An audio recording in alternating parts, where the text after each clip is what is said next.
Hello guys, in today's video I'm gonna show you how to fix Rocket League lag on PC, easy and quick. First, click here, right click and task manager. Now just click memory.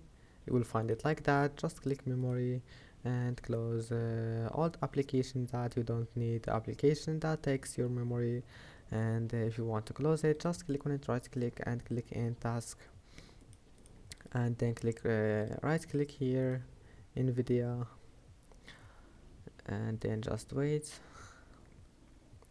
Now once you're here, click use my preference, move it to performance, click apply and then go back.